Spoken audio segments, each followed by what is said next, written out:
የባህር በር ጉዳይ እኛን አይመለከትም ካላሉ በስተቀር የታገለው ይመስላቸው ራሱን እንደ ማንጎ የሚቆጥር ግራዋ ነው።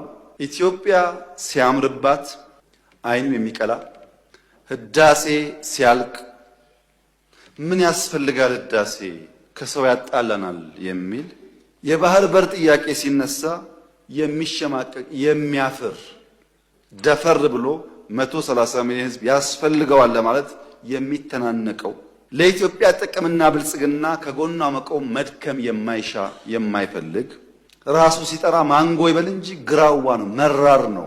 የኢትዮጵያ ደህንነትና ችግር የማይከፋው ከሆነ ራስን በጠራህበት መንገድ ብቻ ሳይሆን በፍሬ ትታወቃለህ።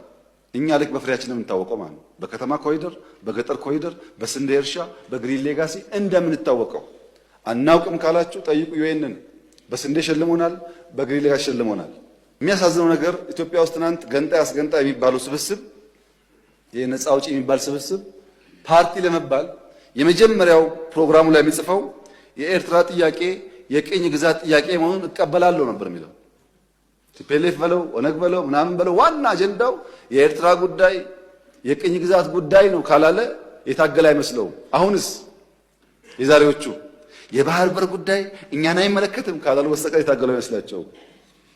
አንድ ነው ፋሽኑ። መማር ግን አልቻሉም። ምርጫ የሌለበት ተለጥፎ ስለ ምርጫ መጠየቅ፣ ፓርቲ የሌለበት ሀገር፣ ምርጫ የሌለበት ሀገር፣ ህገ መንግስት የሌለበት ሀገር፣ ወጣት የሌለበት ሀገር፣ ተስፋ የሌለበት ሀገር ተለጥፎ ለኢትዮጵያ ተስፋ ሊያመጣ የሚችል ሰው የለም። ከማን ነው የሚማረው? የእነሱን ዲሞክራሲ እንዳይል መንግስት አይታወቅ፣ ካቢኔ አይታወቅ፣ ፓርቲ አይታወቅ፣ ህገ መንግስት የለ፣ ምርጫ የለ።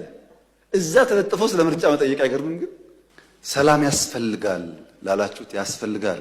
ከዚህ ቀደም ብያችኋለሁ። አሁንም እስቲ 10 ሰው አይደለም 1 ሰው አምጡ፣ አነጋግራችሁ አምጡና እኛ እምቢ ስል ጠይቁ። እየገባ ነው በየቀኑ እኮ 10ም 20ም 100ም እየገባ ነው። ግን እናንተም ካለ አምጡ። እኛ የምንፈልገው ሰላም ነው።